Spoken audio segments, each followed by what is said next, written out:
तो फ्रेंड्स मैंने यहाँ पर लास्ट वीडियो में फ्रंट व्हील, रियल व्हील और चेचिस का काम कर लिया था। आज मैं हमारी 4 व्हीलर में मोटर फिक्स करने वाला हूँ। मोटर फिक्स करने के लिए मैं सबसे पहले मोटर का माउंट बनाऊंगा। उसके बाद ये जो चेन स्पॉकेट है उसको हम हमारी 4 व्हीलर के एक्सेल में जोड़ेंगे। कुछ इस पोजीशन में मैं इसको सेट करूंगा। उसके बाद मैं इस इलेक्ट्रिक मोटर का मेजरमेंट लेकर इसका माउंट तैयार करूंगा। तो चलिए फ्रेंड्स मैं मोटर का माउंट बना देता हूँ। मैं ऑन कैमरा ज्यादातर काम नहीं कर सकता क्योंकि मेरे यहाँ पर वोल्टेज काफी ज्यादा कम आता है, जिस वजह से मैं ज्यादा समय में कम काम कर पाता हूँ और वीडियो भी काफी ज्यादा लंबी हो जाती है। तो फ्रेंड्स यहाँ पर मैंने ऑफ कैमरा मोटर का माउंट भी बना दिया है और मोटर भी फिक्स कर दी है। तो फ्रेंड्स मैंने यहाँ पर चेन स्पॉकेट को कनेक्ट करने के लिए इसमें नट एंड बोल्ट से इसको कनेक्ट किया है। मैंने डायरेक्टली इस पे वेल्डिंग नहीं की है क्योंकि वेल्डिंग करने से ये परमानेंटली फिक्स हो जाता है। मैंने इसको यहाँ पर एडजस्टेबल बनाया है ताकि हमारी जब भी चेन उतरे तो हम इसको एडजस्ट कर सके। तो फ्रेंड्स मैंने यहाँ पर मोटर के माउंट को कुछ इस तरीके से बनाया है। एक बार मैं आपको कैमरा घुमाकर चारों तरफ से दिखा देता हूँ।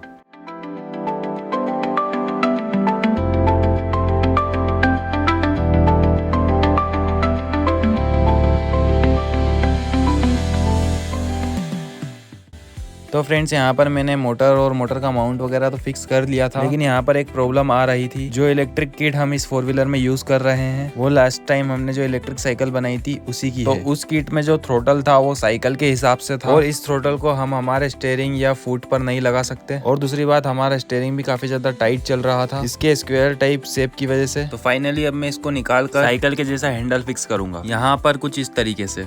तो फ्रेंड्स यहाँ पर हमारी 4 व्हीलर टेस्टिंग के लिए तैयार है। अभी हम इसको ज्यादा स्पीड में नहीं चलाएंगे क्योंकि फिलहाल हमने इसमें ब्रेक नहीं लगाया है। तो चलिए देखते हैं इसको चलाकर।